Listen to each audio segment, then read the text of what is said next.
بسم الله الرحمن الرحيم. انا قلت ابدا الاول بالحلو.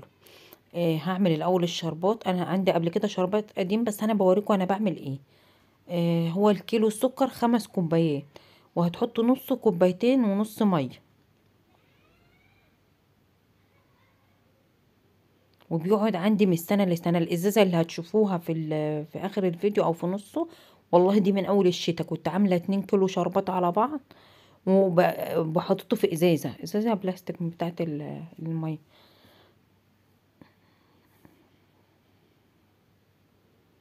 مش جراله حاجة، وزي ما هو ولا سكر ولا جراله حاجة، لان انا عاملاه وخدماه.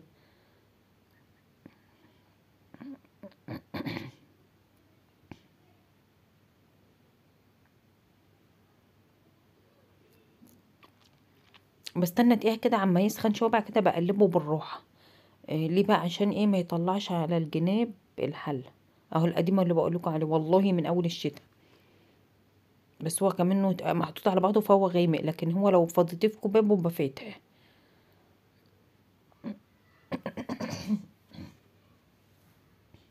وهي دي نص كيلو كنافة. اهو الشربات بقى انا قلبته زي ما قلت لكم.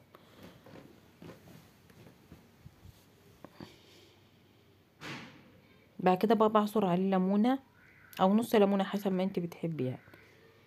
بس انا يعني عشان انا هحفظه فترة فبحط ليمونة كاملة.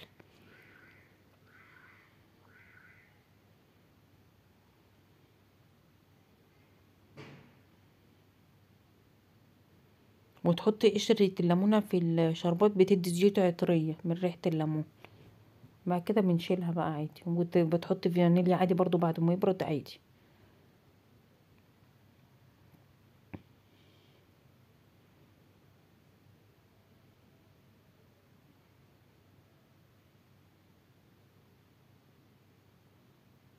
ما تدنكيش بقى تقلبي في الشربات كتير عشان خاطر مش يطلع الجناب.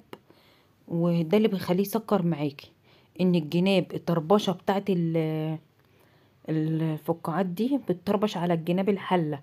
فدي اللي بيخليه الجناب بقى ما الحلة بتسخن، بتكرمل السكر اللي على الجناب.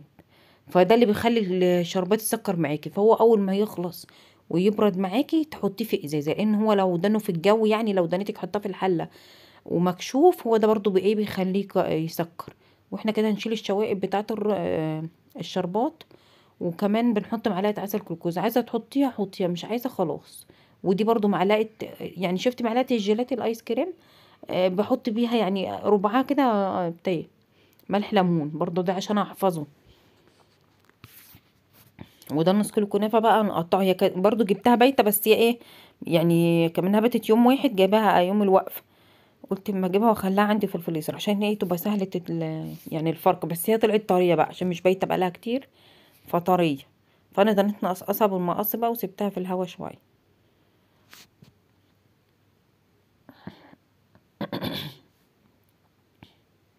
دي كوبايه زي سمنه كامله، وانا حطيت حبه منها تحت. وعملت نص كوبايه سكر بودره.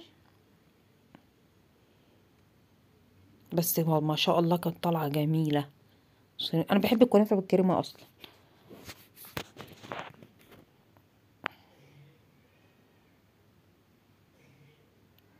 السكر بودرة هتقلبيه عليها، وبعد كده تنزلي بالسمنة بقى عادي.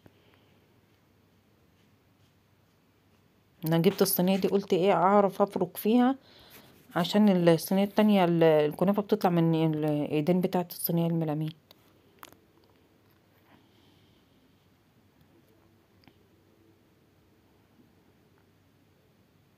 بتفركيها كده بالسكر، عشان السكر ده اللي بيحمر معاك الكنافة.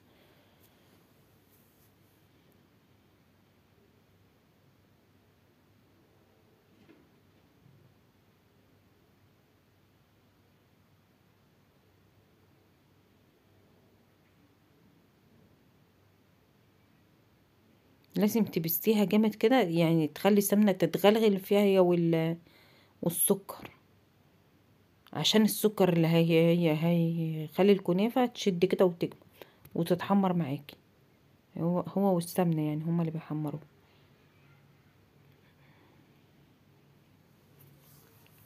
وبتقسمي النص كيلو طبقتين، طبقة فوق وطبقة تحت. بتكبسي كده بغطا او بطبق او اي حاجة عندك يعني، تنزلي بس ايه لو هايشة تنزل معاكي.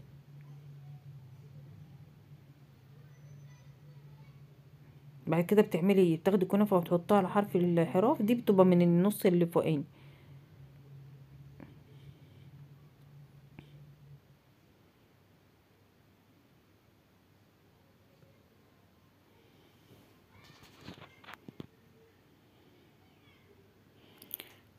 الكريمة دي انا عملتها يا ستي كوباية ونص لبن، ونص الكوباية التاني حطيت عليه معلقتين نشا كبار، وحطيتها على الولع عادي، وحطيت معلقة سكر من البودر ده، قلت عشان مش تبقى دلعة قوي يعني، مع ان الشربات بينزل بس مش بينزل عليها.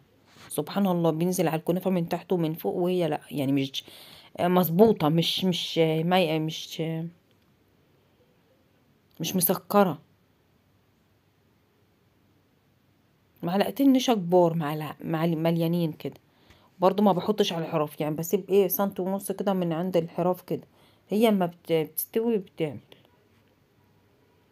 بعد كده بتحط القرصة الفوقانية تاني بالراحة كده، سبتها بقى تشمع شوية عشان ايه بره، عشان لما تدخل الفرن تشد وتبقى حلو.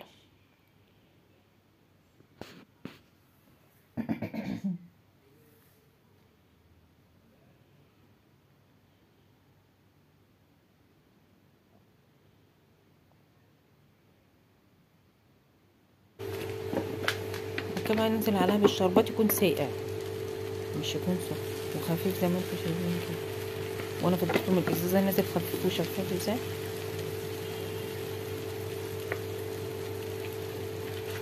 بحب اعمل شربات يكون عندي يعني جاهز، عندي حد طلب مني حاجة حلوة اعملها.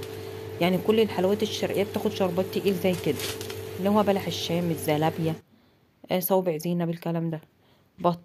بطاية حلوة كده، وبصلاية متقطعة، وطماطماية، وورق لوري، وجميع البهارات بقى اللي عندك، وحبهان وورق لوري، واللي انت عايزه. ده جردل انا حاطه فيه مخلفات المطبخ، يعني قشر بطاطس، الكلام ده كله، قشر بصل. عشان ايه؟ انتوا عارفين انا بزرع، فالحاجات دي بتتحول لكمبوست نباتي، فبنستغلها برضو يعني، ما نرميش حاجه. جردل من بتاع العطار الصغير ده، تحطيه جنبك في المطبخ، وتحطي فيه زي ما انا عامله كده، وانتي طالعه على السطح تروحي مفضيه في الشوال فوق. بس حاجات يعني ما تكونش حاجات مستويه، المستوي بقى ترميله الطير لو عندك طير.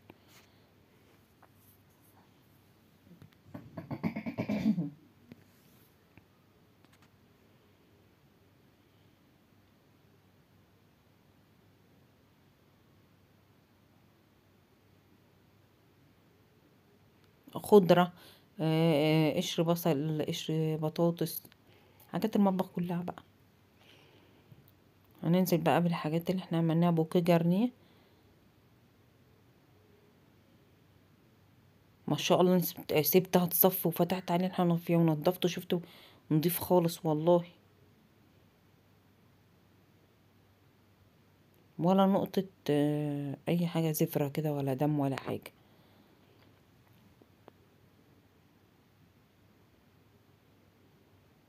البخار بقى غطى على التليفون. ما بحبش ريحة الحبهان الا مطحون، بس انا قلت بقى احط دول كده ايه يعني بحالهم، بس بعيد عني.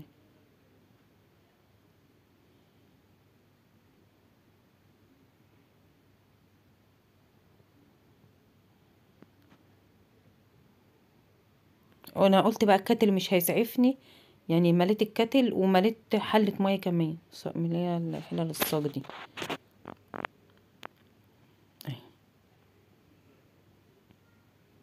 لازم البطة تتغطى مية، عشان حتى وشها ما ينشفش كده ويبقى مسودة كده من عدم المية، البخار يسودها، لا تبقى حلوة كده.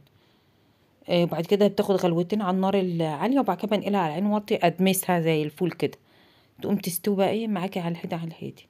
انما انت هتحط المية على نار عالية، النار هتقعد تعمل، وترجعي تزودي الشوربة مية تاني، يبقى انت كده ايه فقدت قيمة الشوربة والقيمة الغذائية اللي هتطلع منها. دي مية مغلية، وورق العنب اللي كنا مخزنينه مع بعض، والله ما اشترينا جديد لسه. بصوا طالع زي الفل. عصرت بس عصرة ليمونة في المية، واخضر على لونه ازاي، ما شاء الله جميل. كان طالع جميل زي ما كنت طازة وصابح والله. احنا بنحبه اوي ورق العنب.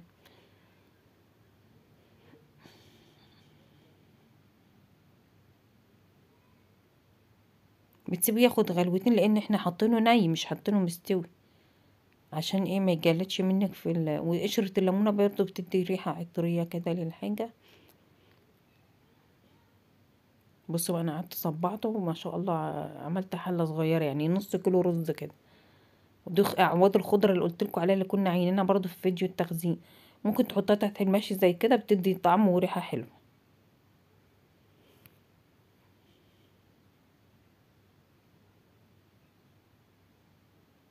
بترصي، انا جيت اعمله بالكيسة زي ما هما بيعملوا الكيسة، والمسطرة مش عجبني.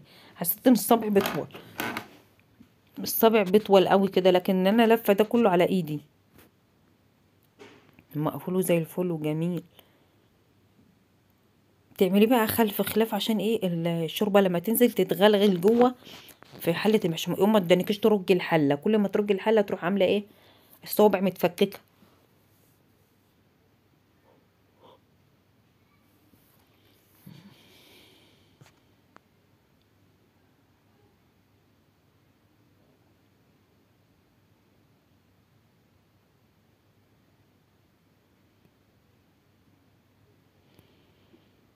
دول الورقتين الكبار دول اللي كنت حاطه عليهم الورق العنب نفسه، اللي كنت مرصصاه يعني حاطه العود بتاعها فيها ومرصصه عليها العنب.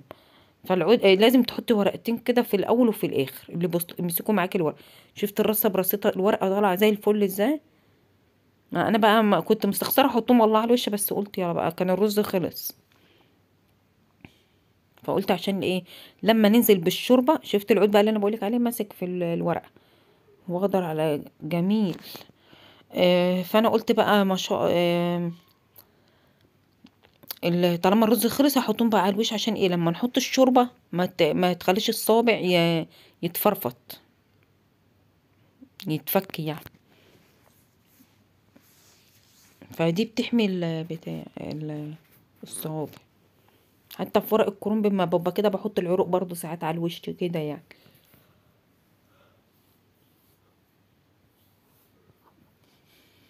اهو دول بقوا بقى حطيتهم بقى في الفريزر عادي، ومش بجرى له حاجه.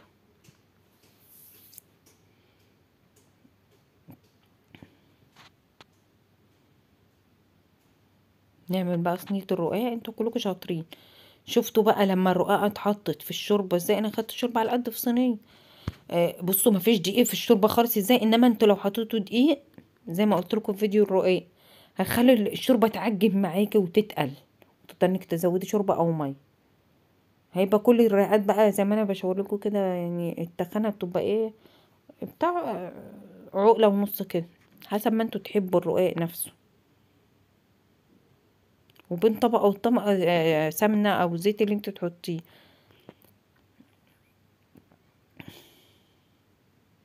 ومتحمص وجميل ازاي، الرقاقه متحمصه وطالعه جميله وشاده وحلوه وخفيفه.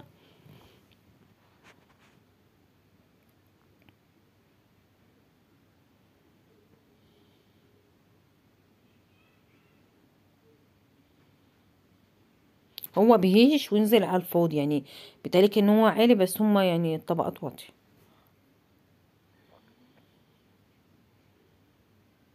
حسب الصينيه بتاعتك، وحسب عدد افراد الاسره.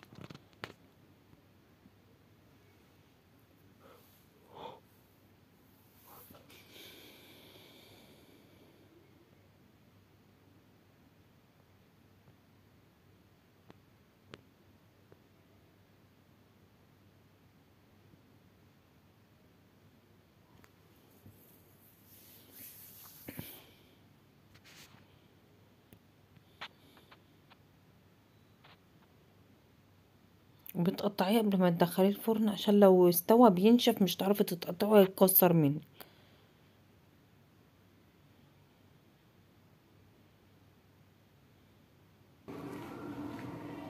ما شاء الله السفرة خلصت وجميلة، وعملت شوربة خضرة وده بلح باللبن.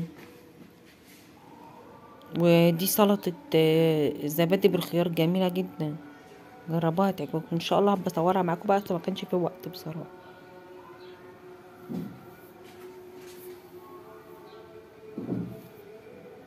ولايك وشير واشتراك في القناة وتفعيل زر الجرس.